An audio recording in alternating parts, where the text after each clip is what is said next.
என்ன வான்மதி, நம்மள ஏன் அவங்க காட்டி கொடுக்கலன்னு பாக்குறியா? நீயும் சாரா கூட சேர்ந்து பிளான் பண்றத இத்தோட நிறுத்திக்கோ. அதான் உனக்கு நல்லது. ஐயோ அத்தை, அதெல்லாம் எதுவும் இல்ல. உன்னை பத்தி எனக்கு நல்லா தெரியும். உன்னை எதுக்காக இங்க கூட்டிட்டு வந்தேன்னு தெரியுமா?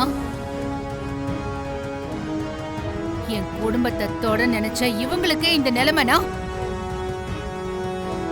என் குடும்பத்தை பிரிக்கணும்னு நினைக்கிற உன்னை நான் என்ன பண்ணுவேன்னு யோசிச்சுக்கோ. சாரா செத்துட்டான்னு போட்ட டிராமா நீ கொடுத்த ஐடியா தானே? எனக்கு நல்லாவே தெரியும். இது மட்டும் இல்ல, கோயில்ல வெண்ணிலாவோட தாலிய பறிக்க ஆள் அனுப்புனதும் நீதானு தெரியும்.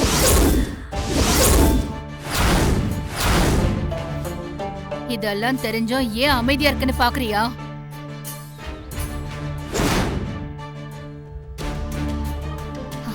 என் அக்கா தான் பையனுக்கு ஒரு நல்ல வாழ்க்கை அமைஞ்சிருக்குன்னு இப்பதான் கொஞ்சம் நிம்மதியா இருக்காங்க.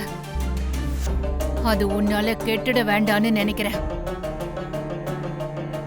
அதுக்காக எல்லா நேரமும் நான் பொறுமையா இருப்பேன்னு நினைக்காத. நீ என் குடும்பத்துக்கு எதிரா பண்ற எல்லா வேலையையும் இத்தோட நிறுத்திக்கோ. இல்லன்னு வை.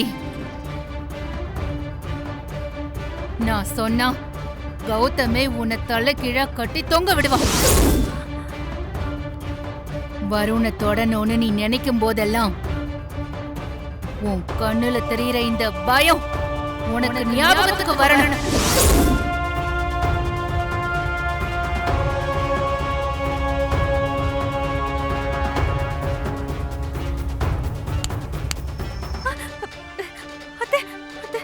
போய் வண்டியில ஏறு.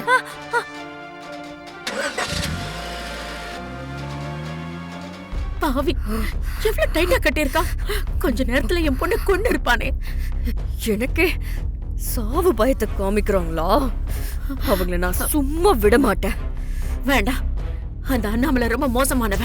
அவகிட்ட மோதினா நமக்கு தான் பிரச்சனை. இதுக்கு மேல வருண் உனக்கு தேவையில்ல. நாம பழையபடி அமெரிக்காக்கே போயிடலாம்.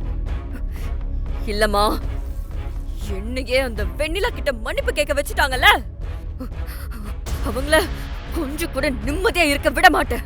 எல்லாத்துக்கும் காரணம் அந்த வான்மதி தான். நமக்கு ஐடியா கொடுக்கற மாதிரி கொடுத்துட்டு இப்ப பாரு, ஒண்ணும் தெரியாத மாதிரி போயிட்டு இருக்கா. அவளையும் நான் சும்மாவே விட மாட்டேன்.